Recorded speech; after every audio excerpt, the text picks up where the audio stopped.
waiting on a reporter, and maybe it'll be you, Caitlin, that finally ask him what is his IQ, because he is constantly talking about he doesn't even know what a low IQ is. He don't even know which scores are low, and I can guarantee you that whatever score, if he's taken one anytime recently, I'm sure that his qualifies as low. Listen, he's never been known to be an Einstein. This is The studio felt like a living thing the moment Jasmine Cross stepped inside, humming with a pressure so thick it wrapped around her like a cloak, the kind only truth-tellers ever really learn to carry.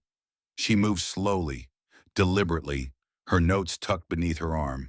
Her heartbeat steady despite knowing millions of eyes would soon dissect every word she spoke.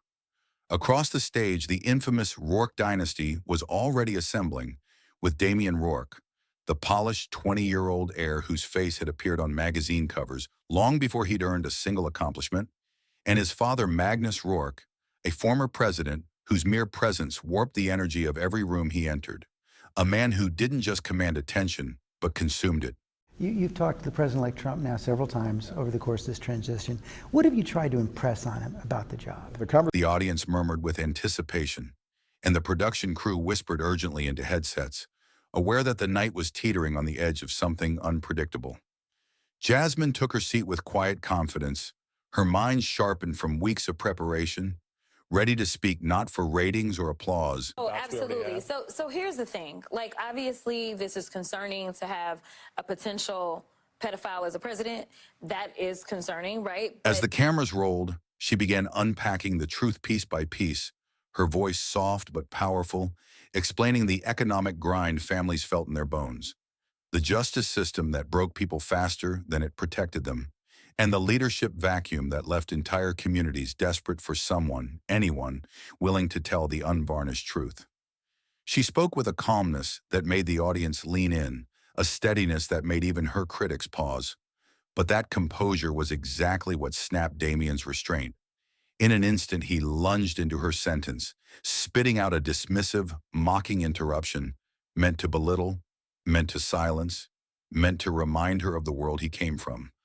Yeah, I mean, clearly the White House, they are the hostile actors, whether we're talking about the Epstein files and them not coming out, or whether we're talking about him. A world where power didn't argue, it simply interrupted.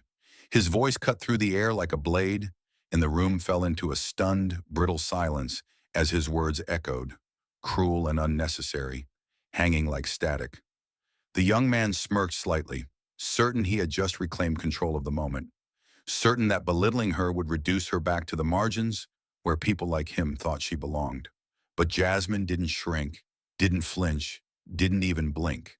Instead, she lifted her gaze until her eyes locked onto Damian's. And with a calmness so devastating it felt like a warning, she said that his attempt to silence her had arrived at the perfect time. Because the truth she had brought wasn't just about the country's suffering, but about the Rourke dynasty itself. Magnus stiffened. Damian's smirk faltered. Slowly, Jasmine pulled a sealed envelope from her folder, placing it gently on the table like a judge setting down a verdict.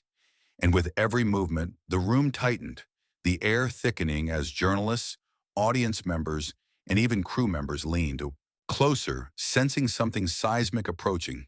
In a voice clear enough to slice through the tension, she revealed that verified DNA evidence had been brought to her, a revelation that Magnus Rourke was not Damian's biological father. Gasps erupted like popping flashbulbs. Magnus shot up immediately, roaring denials, slamming his hand on the table, barking at the producers to cut the broadcast, to shut down the microphones, to pull the plug before the story spread. But Jasmine never looked at him. Her focus stayed on Damian, whose face drained of color, confusion spiraling behind his eyes as a lifetime of suppressed doubts clawed their way to the surface. "Open it," he whispered, his voice trembling with a fear so raw the audience felt it ripple across the room. Magnus barked, "Absolutely not!" But Damian stepped away from him, shaking now, staring at Jasmine like she held the final puzzle piece of his entire identity. Jasmine broke the seal and unfolded the papers with a solemnity that felt almost ceremonial, and as she read the results aloud, confirming that biologically he was not a Rourke, the studio detonated into chaos.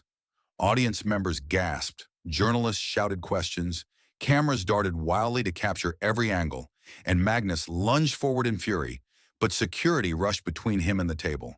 Damien staggered backward, one hand over his mouth, eyes wet,